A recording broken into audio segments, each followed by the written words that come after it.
Welcome and welcome back. I'm B, and today we're discussing Mr. Crocket streaming on Hulu.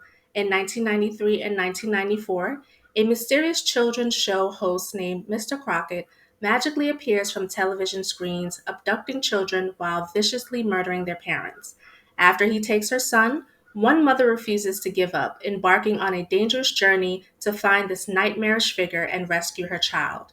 Directed by Brandon Espy, Mr. Crocket originated as a 6-minute short for Hulu's bite sized Halloween series. This feature film marks Espy's debut as a co writer and director, expanding on the story from his season 3 short. I love that we're getting more horror starring Black folks.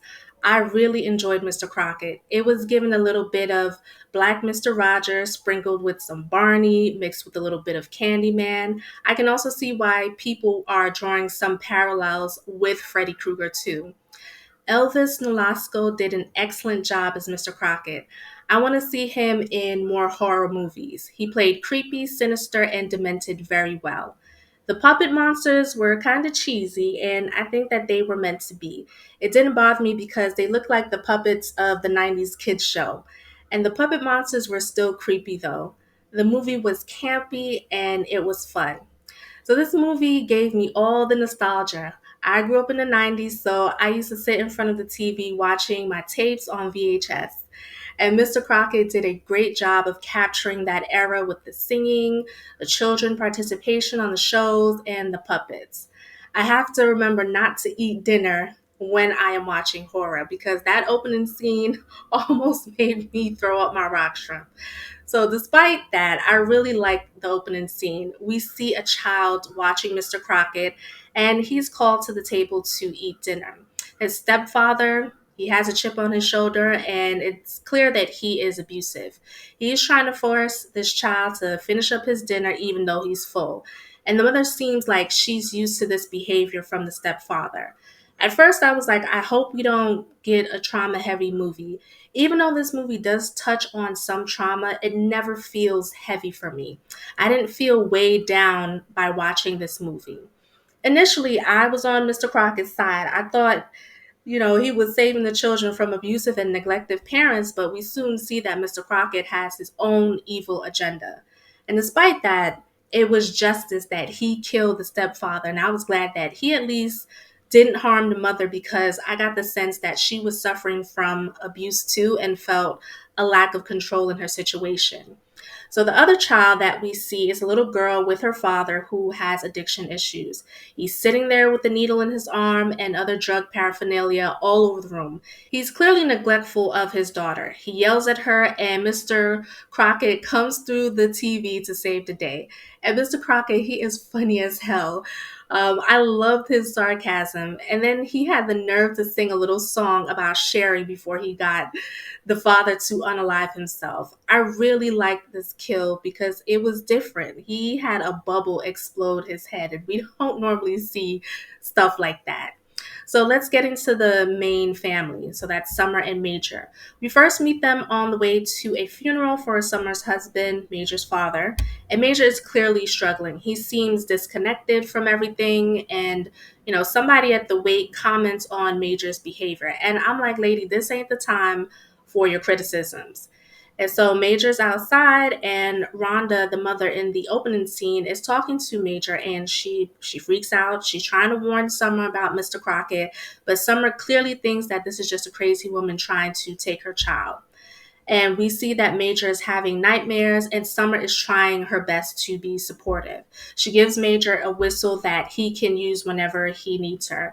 And use that whistle he does, to the point that she regrets giving it to him. So Major clearly has some behavioral issues, and Summer is really struggling. She's stressed out. And I actually love that Summer was trying her best to find a solution instead of just hitting him. Oftentimes, the go to response to a misbehaving child is, oh, just whoop them. And so I'm glad that they didn't go that route in this movie.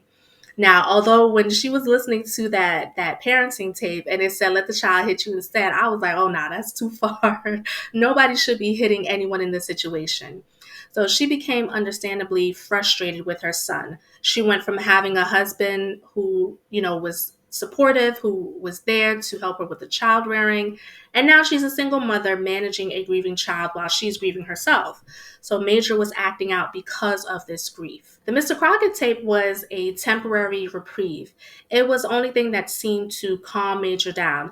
And that's probably because he was being brainwashed while he was watching it. And so Summer has a moment where she yells at Major and says that she doesn't want to be his mother anymore. And I was like, that's tough. Like she shouldn't have said that out loud, but I understand. I get that frustration. And so when Mr. Crockett came for Major, I was like, wait a minute, Mr. Crockett. Summer is not a bad parent now. She did not deserve to have her child taken away from her. I do like that he seems to have some kind of moral code, if you want to call it that, because he doesn't kill all the parents, only the ones that are causing direct harm that results in abuse, neglect, and maltreatment. Anyway, the police don't believe Summer about Mr. Crockett. They think that she's a junkie, and we know why that is. And so Summer has to figure this out on her own. So she goes to the library, she does some research, she finds some information about the abducted children in the area. She sees an article about a children's show host killed in a shootout with the police in 1979. And so he kidnapped a little boy named Anthony. And Mr. Crockett, he pops up in the library and is like, stop looking before you end up in hell with your husband. I spared you once and I won't do it again. And I was like, well, damn, like, why her husband gotta be in hell? Like, so Summer runs into a man named Eddie Briggs in the library, and he tells her that he believes her about Mr. Crockett. He shares that his daughter has been missing for 5 months. Now, I already clocked that Eddie Anthony was a child that was abducted by Mr. Crockett. It seemed pretty obvious, but I initially thought that he was going to tell Summer up front, but then we see that he had his own agenda for wanting to get to Mr. Crockett. So Summer and Eddie Anthony find Rhonda, who has been tracking Mr. Crockett, and we get to see that Mr. Crockett is so unhinged. You know, he's cussing out the stage crew, he's calling himself a loser, and we see him just losing it. So anyway, they find Mr. Crockett at another child's house. And, he stabs Rhonda through the back with a piece of wood, but thankfully she is alive, as we see at the end of the movie.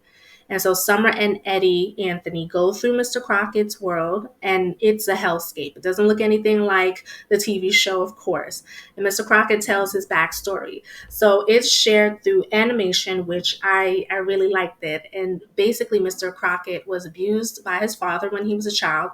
So when he got older, he unalived his father and he made it look like an accident. And that is why he made it his mission to protect children who didn't have loving parents. He talked about meeting one special boy who was Anthony, who he decided to kidnap. And I was cracking up when in the cartoon, Mr. Crockett jumped on the officers and he started stabbing them up. Like he just flew on top of the officers. So after Mr.